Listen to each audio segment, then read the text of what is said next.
지난주에 우리가 함께 봤던 요한복음 4장에는 물에 대한 얘기가 이제 주로 나왔는데요.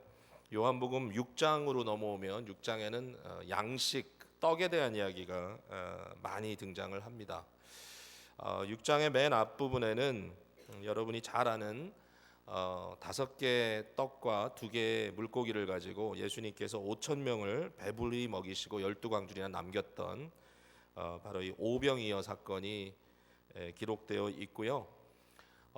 그리고 잠깐 동안 제자들이 배를 타고 갈릴리 바다를 건너 가버나움으로 이제 가는 길에 폭풍을 만나서 이제 죽게 되었는데 예수님께서 그들에게 가서 그들을 구해내신 이런 이야기가 중간에 잠깐 삽입되고 그 다음에 사실 광야에서 백성들을 먹였는데 이제는 광야가 아닌 갈릴리 바다 건너편에 있는 가버나움이라고 하는 동네에서 여전히 백성들과 함께 예수님을 찾아온 백성들과 함께 예수님께서 오늘 함께 읽은 본문의 내용처럼 계속해서 이 떡에 대한 이야기를 가지고 저들의 영혼에 챌린지 주시는 그런 내용을 오늘 본문 속에 담고 있습니다. 우리가 이 말씀을 들으면서 이제 한 가지 좀 마음속에 고민해야 될 부분은 뭐냐면 그 당시에 많은 무리가 예수님을 쫓았는데 결국 요한복음 6장의 이제 뒷부분으로 가면서 결론은 뭐냐면 많은 사람들이 예수님을 떠났다라는 것입니다. 심지어는 예수님을 랍비라고 부르고 스스로 제자라고 일컬었던 사람들도 12제자만 제외 놓고는 많은 사람들이 다 떠나서 더 이상 예수를 따르지 않았다. 이제 이런 이야기로 결론이 내려지거든요. 결과적으로 그 이유는 뭐냐면은 백성들이 구했던 것은 먹고 마시는 육신의 떡이었던 것이죠. 오늘 본문 26절에 예수께서 이렇게 챌린지하잖아요. 너희가 나를 따르는 것은 표적을 본 까닭이 아니요. 다시 말해서 일어난 기적을 통해서 뭔가 하나님에 대한 그리스도에 대한 더 큰 의미를 찾기 위해서 따라오는 것이 아니라 여기 보니까 떡을 먹고 배부른 까닭이로다. 결국은 너희의 육신의 배부름을 위하여 너희가 잘 먹고 잘 살기 위하여 결국 그거 아니냐, 먹고 사는 문제 아니냐, 이걸 위해서 너희들이 나를 따라온 것이다. 사실 6장 앞부분에도 이제 그런 이야기가 좀 나오는데요. 6장 2절을 한번 보시겠어요? 거기 보니까 큰 무리가 따르니 이는 병자들에게 행하시는 표적을 보았음이로라. 이제 이렇게 써 있어요. 그러니까 많은 무리가 예수님을 따라가는데 예수님을 따르는 이유는 육신에 병들었던 자들을 치료했기 때문이다. 똑같은 이제 비슷한 그런 의미가 안 되겠습니까? 결국은 건강하기 위하여, 결국은 육신의 양식을 얻고 그 양식을 통하여 배부르기 위하여 예수님을 쫓아갔다 이거죠.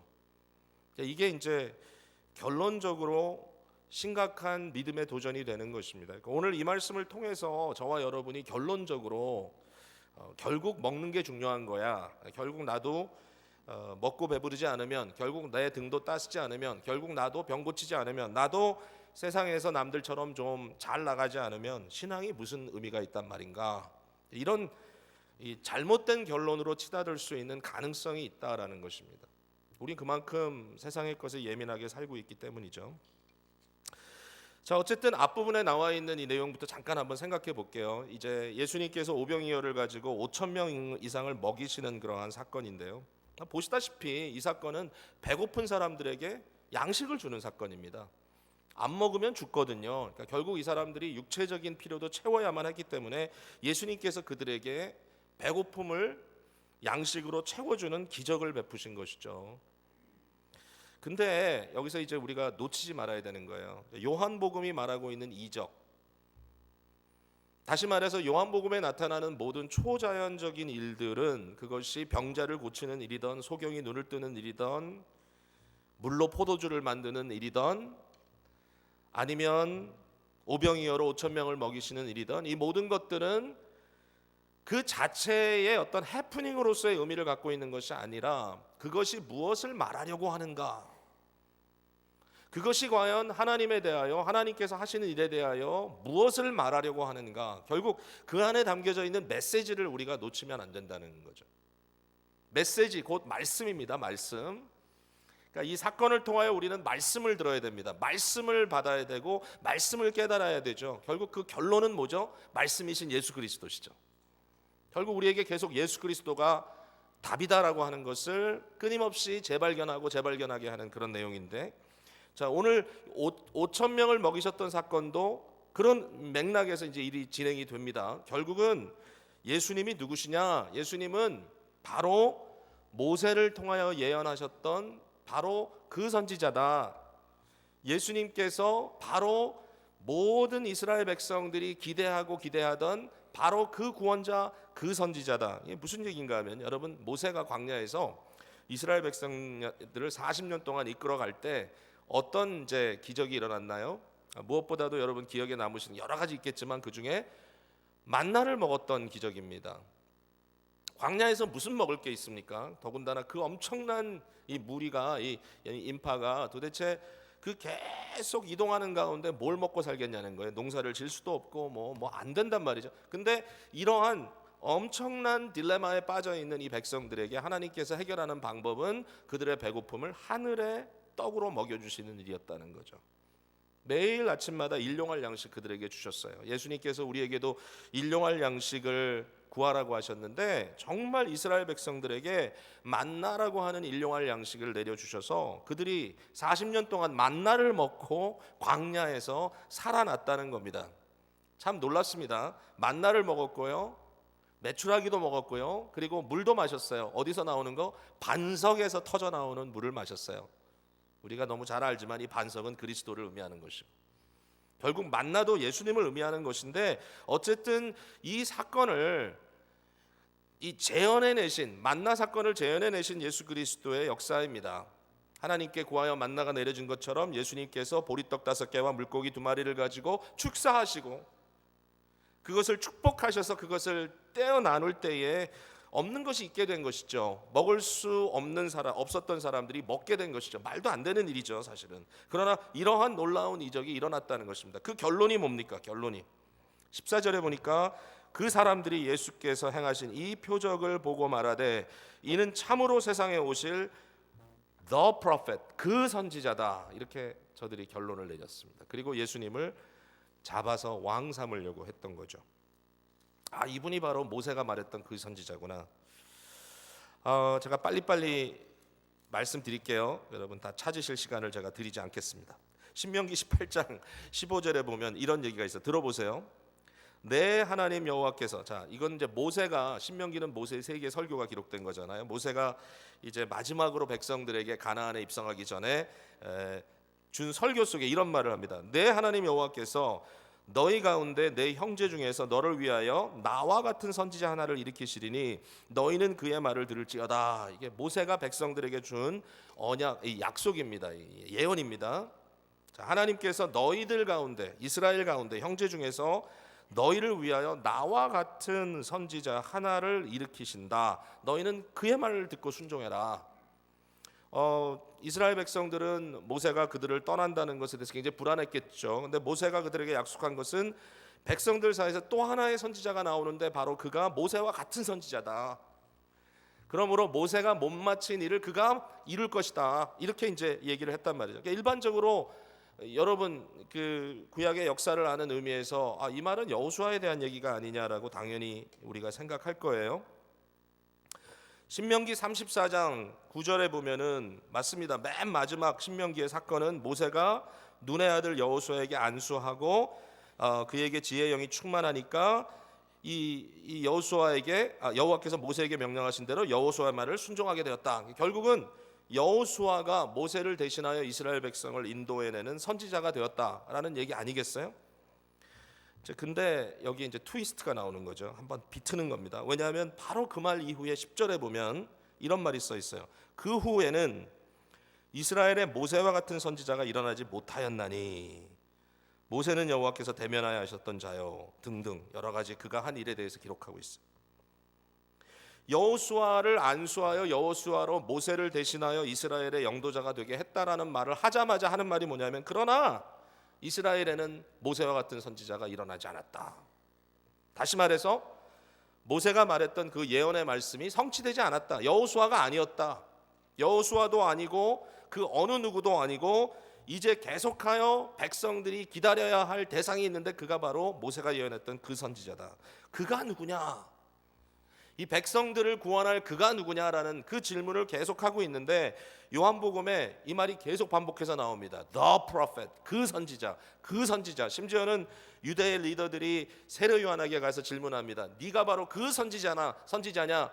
요한이 말하죠. 나는 아니라 내 뒤에 물세례가 아니라 성령으로 세례를 줄 그분이 오시나니 나는 그분의 신발끈을 푸는 것조차, 그 신발끈을 매는 것조차 나는 감당치 못하겠다. 다른 분이 오신다. 그 선지자는 뒤에 오신다. 알고 봤더니 그분이 예수 그리스도였다라는 것입니다. 여러분, 예수님이 5천 명을 먹였던 이 사건은 만나 사건을 기억나게 하는 사건입니다. 자, 그렇다면은 만나의 교훈은 뭐냐 하는 거죠. 만나의 교훈은 왜 만나를 먹이셨는가? 만나는 단순히 먹는 물질적인 양식이 아니었다라는 것입니다. 신명기 또 돌아가면 답이 나오는데요. 8장 2절 3절에 이런 얘기가 나옵니다. 하나님께서 이스라엘 백성들을 40년 동안 광야에서 그들을 낮추시며 그들에게 만나를 먹이신 이유가 뭐냐? 이는 사람이 떡으로만 사는 것이 아니라 하나님의 입에서 나오는 모든 말씀으로 사는 줄을 그들이 알게 하려 함이다 하셨어요. 좀 의아하죠? 분명히 떡을 주시고 떡으로 사는 게 아니다. 떡을 먹였지만 떡으로 사는 게 아니다라는 걸 가르치셨다는 거죠. 왜냐하면 만나라는 떡은 특별한 떡이었기 때문입니다. 만나는요, 저들이 저장해 놓을 수 있는 떡도 아니었고요. 만나는 만나 자체의 어떤 보장이 있는 떡이 아니었어요. 그 당시에 얼려놓고 나중에 먹을 수도 없어요. 도저히 안 돼요. 만나는 만나 자체에 보증이 없어요. 단 어디에 보증이 있느냐? 그 만나를 매일 아침마다 새롭게 내려주시는 하나님께 보증이 있는 거예요. 그러니까 만나를 먹으면서 사람들이 깨달아야 되는 건 뭐냐면, 이 떡은 떡의 의미가 있는 것이 아니고 그 떡을 주시는 하나님께 그 의미가 있는 것이구나. 나는 그분을 의지하면 매일매일 일용할 양식을 주시겠구나. 여러분, 바로 그거죠. 그러니까 만나의 의미는 하나님의 약속을 믿고 살아갈 때 하나님께서 먹여주신다. 이게 의미죠. 하나님께서 먹여주신다. 예수님께서 광야에서 40주야를 금식하시고 마귀에게 시험을 받으십니다. 똑같이 이를 재현하시죠. 그때 마귀가 예수님께 이렇게 얘기하죠. 네가 하나님의 아들이거든 왜 그렇게 굶주려 있느냐? 돌로 떡을 만들어 먹어도 될 거 아니냐? 돌로 떡을 만들어 먹어라. 무슨 얘기입니까? 무슨 짓을 해서라도 먹고 살면 될 거 아니냐? 어떤 상황이라도 너는 그렇게 할 수 있는 능력이 있지 않느냐? 그런데 예수님께서 마귀에게 당당하게 말씀하셨죠. 바로 신명기 8장 3절 말씀을 인용하십니다. 사람이 떡으로만 살 것이 아니다. 오직 하나님의 입에서 나오는 말씀으로 살아야 된다. 무슨 얘기죠? 사람이 배고프다고, 사람이 속이 허하다고 아무거나 주워 먹어서는 안 된다. 사람이 배고프다고 아무거나 받아 먹어서는 안 된다. 하나님이 먹지 말라는 선악과는 먹지 말아야 한다. 심지어는 그것이 먹음직도 하고 보암직도 하고 지혜롭게 할 만큼 탐스럽다 할지라도 먹어서는 안 된다. 생명나무를 먹어야 한다. 영생에 이르는 하나님의 약속의 말씀을 믿어야 한다. 하나님이 하지 말라면 하지 말고 하라면 해야 한다. 여러분, 무조건 돈이 된다고 다 해서는 안 돼요. 그래서 예수 믿는 사람들은 직업을 선택할 때도 또는 비즈니스를 찾을 때도 그 고민을 한다고 저는 믿습니다. 실제로 그렇게 하시고 계시고요. 내가 이걸 했을 때 하나님께서 기뻐하실까? 내가 여기에 들어가서 내 모든 에너지를 다 여기에 쏟을 때 과연 하나님 기뻐하신 일일까? 내가 주님을 예배하고 살 수 있을까? 내가 이것을 통하여 사람들을 복되게 할 수 있을까? 내가 이것을 통하여 도리어 세상의 빛과 소금의 직분을 감당할 수 있을까? 그러한 질문들이 적어도 들어가 있어야 크리스찬다운 거죠. 물론 세상에선 갈등이 있기 때문에 100% 모든 것을 다 충족시키는 것을 쉽게 찾을 수는 없을 거고 이민자로서 우리에게 여러 가지 한계가 있다고 하지만, 그러나 여전히 우리에게 예수 믿는 사람답게 살라고 하는 그 말씀은 유용하잖아요. 그래서 우리가 아무거나 하지 않아요. 절대로 아무 일이나 하지 않아요. 여러분, 목사도요, 목사에게 오는 모든 옵션을 다 선택하지 않아요. 저렇게 가면 좀 더 인정받고 세상에서 영광받겠지, 저기 가면 좀 더 물질이 생기겠지, 그런 게 있을 수 있어요. 그런 것이 좋은 일일 수도 있어요. 누군가는 해야 될 일이기 때문에. 그러나 그것이 혹시라도 우리의 마음속에 하나님을 의지하는 것이 아니라 인간을 의지하고 인간의 눈초리를 의지하는 그것을 의식하는 것이 된다면 하나님 기뻐하지 않으시겠구나라고 생각합니다. 명분이 없으면 안 하는 거예요. 그 명분 뭐예요? 하나님께서 하라고 한 것이냐, 하나님 기뻐하시는 일이냐, 그러면 하지만 그렇지 않으면 아니구나라고 접는 거예요. 그게 하나님의 방법이에요. 하나님의 백성들이 살아가는 방법이에요. 예수님 배가 고프셨지만 그러나 믿으셨어요. 공중의 새들도 먹이시는 아버지께서 나를 굶주려 죽게 하지 않으신다. 왜? 아직 할 일이 있기 때문에. 내 생명 취하지 않으신다. 생명을 취하실 때는 내가 아무리 많이 갖고 있어도 아무 의미가 없다. 어리석은 부자처럼 몇 년 먹을 거 쌓아놨다고 배를 두들기면서 이제는 편안히 살자 내 영혼아. 그러나 그렇지 않죠. 어리석은 자여, 내가 오늘 너의 영혼을 취하리니 이 모든 것이 네게 것이 되겠느냐. 거꾸로 적용하는 말이죠. 만나라는 것은 그런 겁니다. 그래서 우리는 만나 먹고 사는 사람들입니다. 한 가지 우리가 매일매일 하루 세 끼든 두 끼든 여러분이 식사를 하면서 기도하시죠? 어떤 기도하세요? 식기도. 식기도가 참 트리키합니다. 저도 가끔 식기도 하고 나면 무슨 기도인지 기억이 나지 않아요? 매일 하는 건 그냥 눈 감고 눈을 뜨는 건지 분명히 뭔가 얘기를 한 것 같은데 뭘 했는지 기억이 나지 않아요. 근데 여러분, 식사 기도하는 게 그냥 하나의 매너리즘이나 아무런 의미가 없는 게 아닌 거죠. 왜냐하면 우리가 매일매일 먹는 음식이 만나와 같은 거라면 그 음식이 중요한 게 아니라 그 음식을 주신 하나님이 중요한 거 아닙니까? 그러니까 그 음식을 먹을 때 생각해야 되는 거죠. 얘기해야 되는 거죠. 하나님께, 하나님, 이 음식을 통하여 이 음식을 날마다 공급해 주시는 하나님의 손길을 더 믿게 하여 주시옵소서. 주셔서 감사합니다. 오늘도 주신 음식 먹고 힘있게 살게 하시고 일하지 않는 자는 먹지도 말라 하셨사오니 먹으면서 더욱더 나의 삶을 주님 앞에 헌신하여 열심히 살게 해 주십시오. 이런 기도가 들어가야 되겠죠. 이게 만나의 교훈입니다. 자, 근데 오늘 본문의 말씀은 만나에서 끝나지가 않죠. 이스라엘 백성들은 예수님께서 말씀하신 것처럼 광야에서 만나를 먹었으나 그들이 죽었어요. 그러나 하나님께서 나를 통하여 네게 주시는 떡은 영생하도록 이루는 떡이 된다라고 말씀하셨습니다. 자, 이게 그 다음 단계입니다. 자, 첫 번째는 만나에 대한 이야기를 했어요. 두 번째는 진정한 하늘의 떡, 생명의 떡, 영생하도록 있는 떡을 우리가 생각해 봐야 되는 거죠. 그게 누구냐? 예수님입니다. 예수님께서 말씀하셨습니다. 너희는 썩을 양식을 위하여 일하지 말고 썩지 아니할 영생하도록 있는 양식을 위하여 일하라. 백성들이 이렇게 말하죠. 그들이 이르되 주여 이 떡을 항상 우리에게 주옵소서. 34절에 이 말이 그 여인이 한 얘기 아니에요. 여인이 예수님께 주님, 이 물을 나에게 주십시오. 그럼 내가 다시 길들어 오지 않아도 되지 않겠습니까? 항상 이 떡을 주십시오. 그랬더니 35절에 예수님께서 이르시되 나는 생명의 떡이니 내게 오는 자는 결코 줄이지 아니할 터요 나를 믿는 자는 영원히 목마르지 아니하리라. 예수님 스스로 나는 생명의 떡이다. 48절에도 내가 곧 생명의 떡이니라. 내가 생명의 떡이다. 그러므로 너희는 나를 먹어야 한다. 나를 먹어야 한다. 자, 이제 이 부분에서 우리가 우리의 안목이 엘리베이트, 들려지지 않으면 안 되는 거예요. 자, 하나님께서 하나님을 의지함으로 주님께서 우리에게 매일매일 먹을 일용할 양식을 주신다는 것까지는 우리가 쉽게 수용할 수 있을지 몰라요. 아, 내게 매일 먹을 수 있는 음식을 주시는구나. 매일매일 살 수 있도록 내게 물질을 주시는구나. 여러분, 주님께서 주십니다. 아멘하고 받으셨죠? 거기까지는 좋아요. 근데 우리가 매일매일 받는 이 양식과 주께서 우리에게 허락하시는 물질의 의미가 이것만 먹고 살라는 게 아니었구나. 이제 여기서 중요한 거예요. 거기서부터 점프를 해야 돼요. 믿음의 점프를. 그렇지 않으면 맨날 그 수준에 머무는 거예요. 먹고 사는 수준에. 올라가야 돼. 근데 올라가야 되는데 여기 이제 오해하지 말아야 될 부분이 있어요. 아, 그러면 그것은 뭐냐? 아, 이것은 먹고 사는 문제를 다 해결한 이후에 고상한 삶을 위하여, 삶의 질을 높이기 위해서 좀 고차원적인 고상한 삶을 살기 위해서 우리가 신앙생활을 하는 것이구나. 일종의 문화생활을 하기 위해서 우리가 종교생활을 하는 것이구나. 교회 나오는 것은 먹고 사는 문제를 해결한 다음에, 그 다음에 예수님 찾으면 예수님께서 내 마음에 평화도 주시고 내 마음에 어떤 의미도 주시고 하는 게 아니냐라고 생각할 수 있다는 거예요. 이게 이 시대의 유혹인 것 같아요, 여러분. 근데 예수님께서 우리에게 주시려는 말씀은 뭐냐면 그게 아니라는 거예요. 뭐가 먼저냐 하는 거예요. 자, 하나님이 우리를 창조하실 때 하나님은 물질을 통하여 우리를 만드신 게 아니에요. 하나님은 말씀으로 오직 영으로 우리를 만드시고 우리를 하나님의 형상다운 인간으로 만들었다는 거예요. 우리에게 주어진 생명의 근원은 하나님입니다.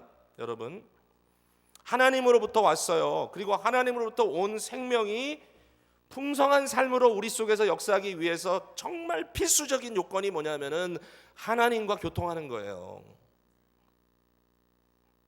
하나님과 교통이 끊어지면 우리는 송장이에요, 송장. 뭐 영화에서 가끔 나오는 그런 죽었는데 살아서 움직이는 거 있죠. 괴물이에요. 그런 인간, 하나님과 단절된 인간, 성경은 과감하게 얘기합니다. 죄와 허물로 죽었다. 여러분, 그거 믿지 않으면 뭐하러 전도합니까? 그거 믿지 않으면 뭐하러 선교합니까? 그거 믿지 않으면 뭐 다 던져버리고 해외로 복음 전하겠다고 뛰어나갑니까? 예수 그리스도를 떠나서는 진정한 생명과 이어지지 않는다. 결국은 이 땅에서 생존하다가 뭐죠? 마지막에 아무 의미 없이 죽어버리고 그 죽음 이후에는 영원한 패망이다, 멸망이다, 영원한 심판이다. 무시무시한 얘기입니다. 근데 그걸 깨달아야 되는데 그걸 못 깨달는 거예요. 자꾸 먹고 사는 문제, 먹고 사는 문제, 모두가 다 먹고 사는 문제. 그 다음에 고상한 신앙생활 아닙니다. 예수 그리스도 안에서 하나님과 교통하는 사람들에게 먹고 사는 문제도 해결됩니다. 거꾸로 가야 돼, 거꾸로. 근데 자꾸 우리는 저쪽으로 가요. 문화생활. 세상이 우리를 속이기 때문에 그렇다고 저는 생각해요. 왜 예수님께서 자기 자신을 양식이라고 말씀하셨는가? 왜냐하면 양식처럼 베이직한 거기 때문이에요. 이건 럭셔리가 아니에요. 이거는 옵션이 아니에요. 왜 양식이라 그러냐? 오늘날 말하는 뭐 먹방 방송에서 말하는 그런 음식이 아니에요. 엔터테인먼트가 아니에요. 뭐예요? 안 먹으면 죽는 거예요. 이스라엘 백성들에게 만나는 생존이었고 5천 명에게 오병이어를 통한 기적은 생존이었어요. 그와 마찬가지로 예수님께서 말씀하십니다. 그것보다 더 근본적으로 내가 아니면 너희는 죽는다. 나를 떠나서는 아무것도 할 수 없느니라. 나에게 붙어 있어야 된다. 나밖에 없다. 여러분, 우리는 그것을 선포하는 존재들 아닙니까? 그걸 믿어야 되는데 자꾸 세상은 우리를 따르게 유도합니다. 따르게 유도합니다. 제가 요새 정치에 대해서 좀 기도해야 되겠다라는 생각이 많이 듭니다. 뭐 여러분도 그렇게 생각하시겠지만 한국도 마찬가지고 미국도 마찬가지고. 근데 뭐 좌판이 우판이 그런 고민이 아니고요. 여기에 대해서 근본적으로 가치관의 고민이라는 생각이 좀 들더라고요. 제가 뭐 몇 번 얘기했죠. 한국에도 정치인들이 먹고 사는 문제를 제가 좀 조금 속이 불편하다고. 제일 중요한 건 먹고 사는 문제다. 근데 미국도 요새 그렇게 됐어요. 금요일에 새로운 대통령이 취임했습니다. 새로운 대통령이 미국을 앞으로 몇 년 동안 이끌어가는데 가장 중요한 키워드가 뭐냐? 가장 중요한 단어가 뭐냐? 세 가지의 키워드가 있다. 그 세 가지의 키워드가 뭐냐? 이 말을 부통령 펜스가 이야기를 했던 거를 제가 듣고선 좀 깜짝 놀랐습니다. 여러분, 앞으로 미국을 이끌어갈 세 개의 가장 중요한 가치가 뭔지 압니까? Job, job, job. job을 세 번 얘기하더라고요. That's the three keywords. job, job, job. 그래서 제가 그 말을 듣고 제 마음속에 참 모두가 다 먹고 사는 문제는 이제 해결하겠구나 그런 생각이 들더라고요.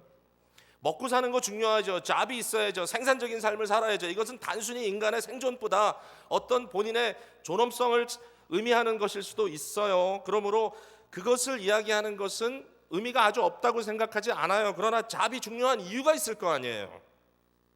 먹고 사는 문제가 중요한 이유가 있을 거 아니에요. 왜 먹고 사는 게 중요해요? 먹고 사는 게 중요한 이유가 있을 거 아니에요. 그것보다 더 중요한 원인이 의미가 있어야 되잖아요. 먹고 살기 위해서 우리가 존재해요. 잡을 갖기 위해서 존재해요. 존재하기 위해서 먹고 살고 존재하기 위해서 잡을 갖는 건데 존재의 의미가 뭐냔 말이에요.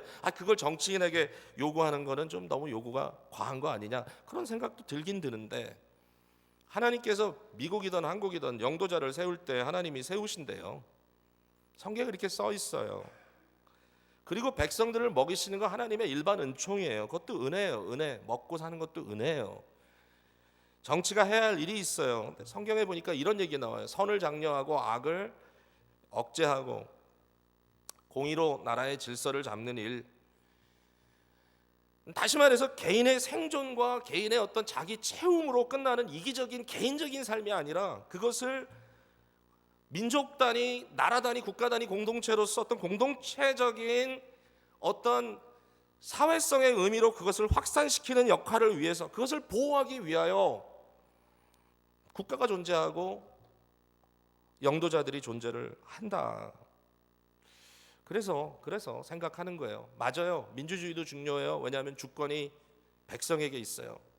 민주주의 중요해요. 자유라는 가치도 너무 중요해요. 모든 사람들에게 자기의 행복을 추구하고 자기 스스로를 익스프레스하고 자기의 믿음대로 신앙하고 자기의 목적을 하나님께 부여받은 대로 그 소명을 실천할 수 있는 자유가 필요해요. 저는 그거 굉장히 믿어요. 저는 그래서 공산주의 싫어요. 독재주의 싫어요. 저는 자유가 좋아요. 자유. 내게 주신 믿음, 내게 주신 신념, 내게 주신 삶의 소명대로 내가 하나님 앞에 풍성하게 표현하며 살 수 있는 자유 너무 중요해. 근데 그것만이 아니에요. 국가에는 공공성이 있어요. 리퍼블릭. 공공성의 문제가 있어요. 공공성의 문제는 뭐예요? 이건 단순히 내게 주권이 있다, 내게 어떤 권리가 있다 정도가 아니라 우리가 가졌던 못 가졌던 서로를 돌보며 채워져야 할 우리의 공공의 사명이 있다라는 거예요. 정치인도 공공의 사명이 있고 개인도 공공의 사명이 있고, 그러니까 정치를 사유화해가지고 뭐 정치에 권력 잡은 사람들이 자기 돈 채워 먹으려고 하는 건 아주 나쁜 짓이에요. 왜냐하면 공공성을 상실하는 거기 때문에. 근데 제가 지금 미국에 대해서 지금 고민하는 게 그거예요. 공공성에 대한 문제를 자꾸 언급하지 않고 자꾸만 개인의 충족만 언급하고 있어요.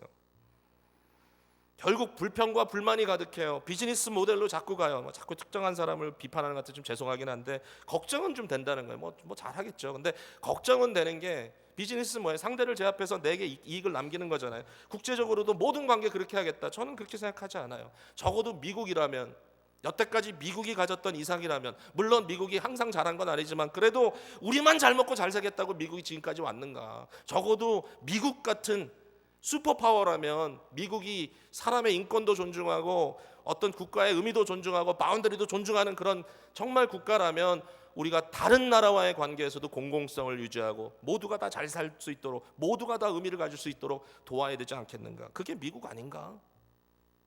그게 미국 아닌가? 여러분, 미국이 왜 좋은 나라입니까? 미국이 그런 나라이기 때문이에요. 선교사도 제일 많이 보내고 평화봉사단도 어마어마하게 보내고 피스콜프도 세계 곳곳에 가서 미국 국기 조그만 거 달고 그들이 세계 평화를 위해서 일하는 거예요. 단순히 무기 들고 가는 게 아니거든요.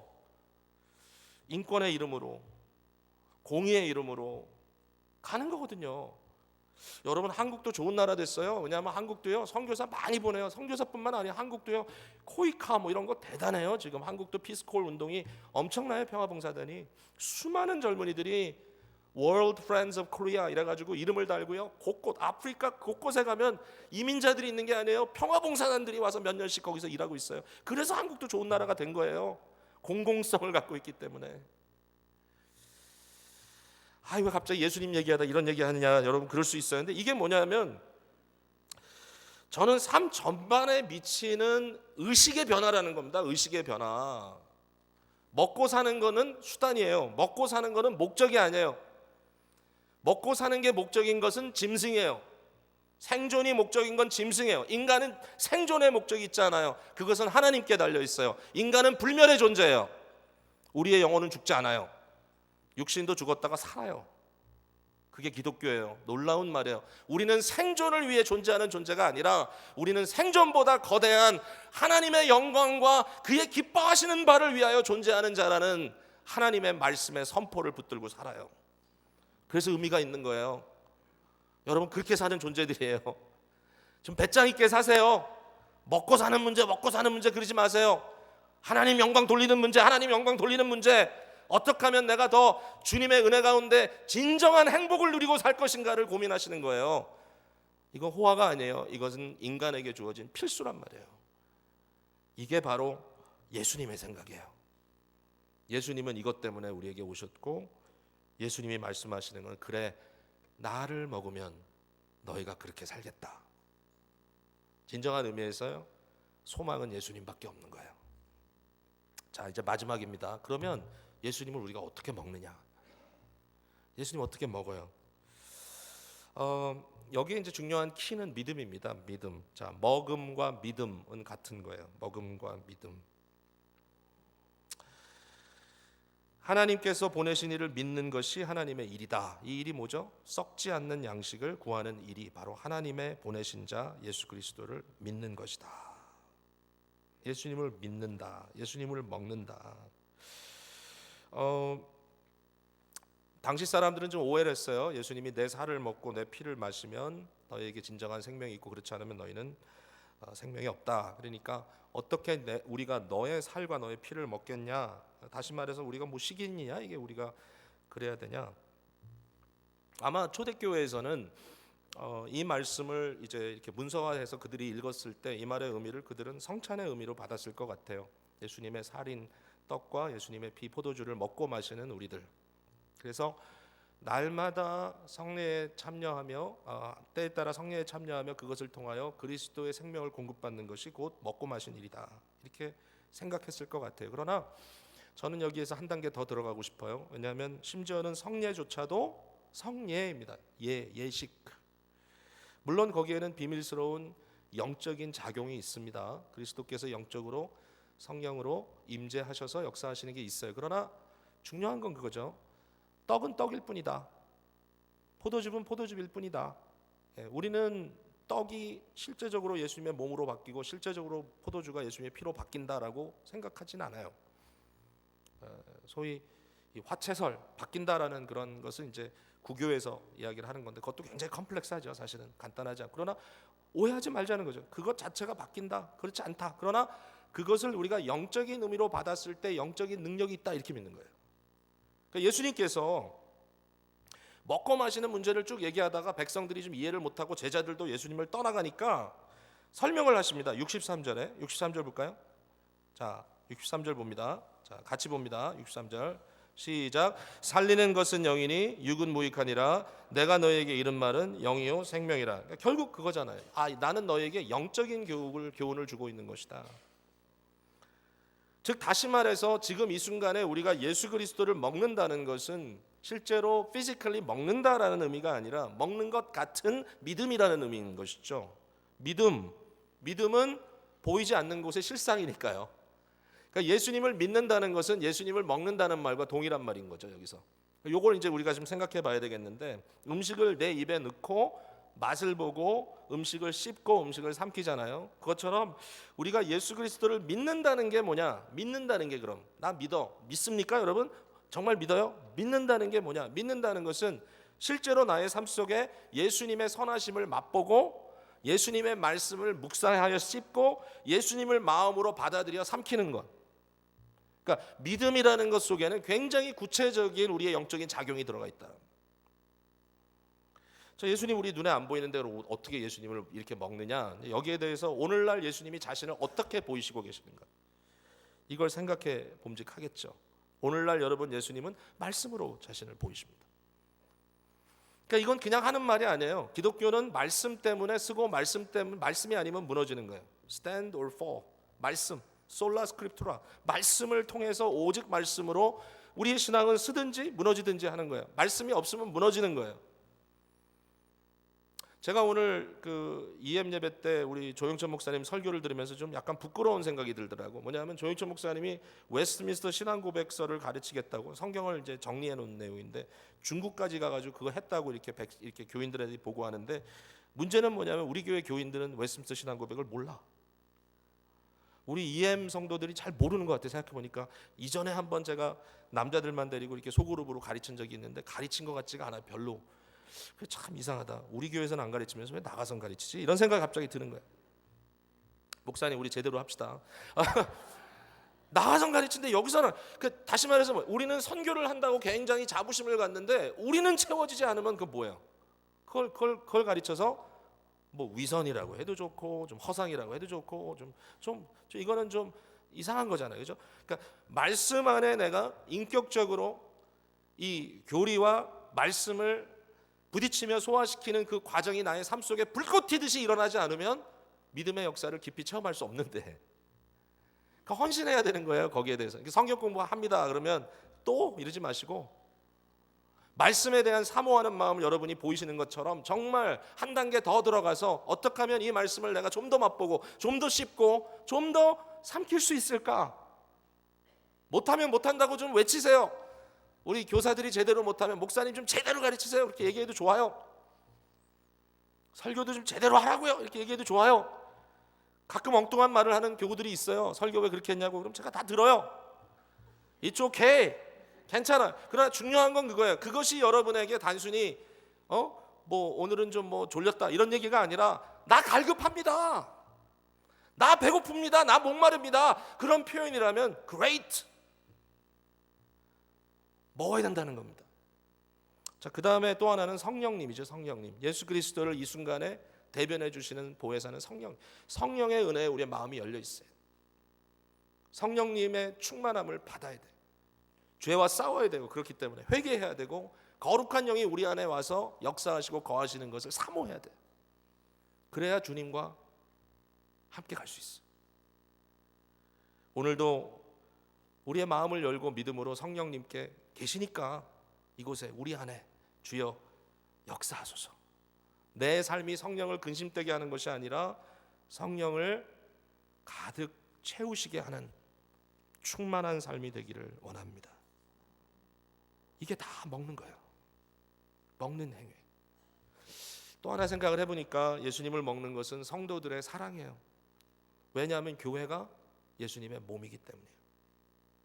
서로를 나누고 서로를 경험하고 서로 속에 삶을 교제하고 나를 통하여 저 사람이 예수님을 만나고 저 사람을 통하여 내가 예수님의 손길을 경험하고 자, 이 모든 것들이 예수 그리스도를 통하여 나의 삶 속에 믿음의 역사가 일어나는 모습들이 아닌가 생각합니다.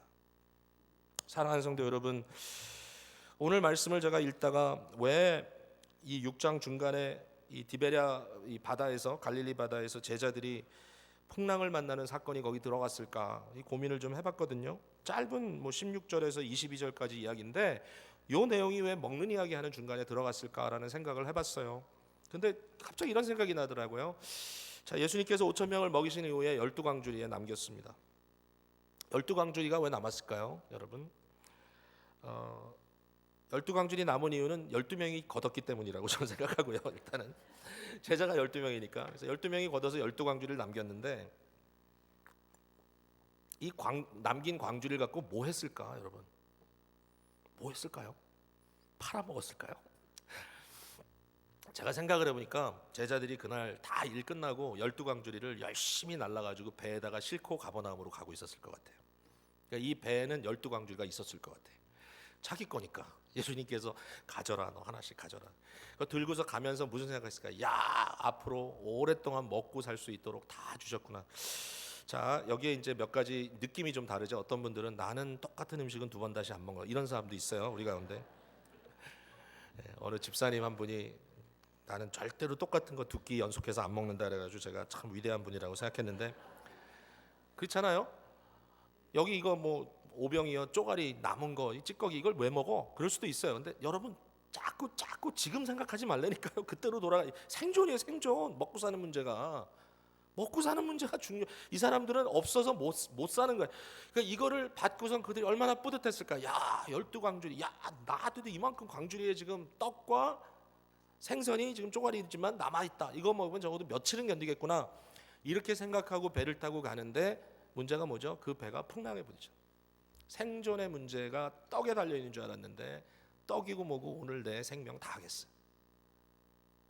근데 그 순간에 그들이 노를 지면서 막 살겠다고 발버둥 치고 있는데 그때에 예수님께서 바다 위로 걸어서 배에 가까이 왔다. 그러면서 예수님께서 제자들에게 뭐라고 얘기하시냐면 두려워, 여기 보니까 이르시되 내니 두려워하지 말라 그랬어요. 여러분, 오늘 이 음성을 우리가 들어야 될 것 같아요. 우리도 한 광주리씩 차고 있어요 지금. 광주리 하나씩 차고 있어도 상관없어요. 왜냐하면 부딪혀요. 우리는 인생의 궁극적인 질문 앞에 부딪혀요. 그리고 고민합니다. 열심히 노를 짓는데 그 순간에 우리 예수님께서 우리에게 오셔서 내니 두려워 말라. 자, 21절 우리 같이 한번 읽어볼까요? 21절 오케이, 시작. 이에 기뻐서 배로 영접하니 배는 곧 그들이 가려던 땅에 이르렀더라. 여러분, 인생의 목적을 이루는 것은 예수님이 우리 배 안에 들어오시는 겁니다. 그러니까 여기서 말하는 건 결국 같은 메시지예요. 12광주리가 답이 아니었다. 답은 예수님 자신이었다. 오늘도 예수님 자신을 우리의 생명의 떡으로 먹고 마시는 일을 통하여 우리의 인생의 가장 궁극적인 의미가, 목적이 채워진다, 충족된다. 여러분, 영혼이 배고프면요, 아무리 많은 것을 갖고 있어도 영혼이 배고프면 비참해요. 비참해요. 떡은 많은데 사랑하지 않으면 비참해요. 잔치를 벌려가지고 막 엄청나게 잔치 음식을 해놨는데 그 잔치에 모여있는 식구들이 서로 막 헐뜯고 싸우기 시작하면 음식이 다 보기 싫어요. 비참해. 가진 것이 별로 없어도 마른 떡을 하나 갖고 있어도 둘이 그 떡을 조금씩 나눠 먹으면서 위로하며 사랑하면 그 음식의 의미가 있어요. 우리는 다르게 생각해야 돼. 달라야 돼.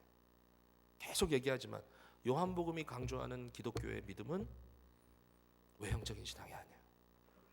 우리의 마음속에 그리스도가 주권자로 영적인 하나님 나라의 가치관대로 우리를 이끌어 가시는 축복이에요. 오늘도 그 은혜가 저와 여러분에게 넘치게 되기를 주님의 이름으로 축복합니다. 기도하겠습니다.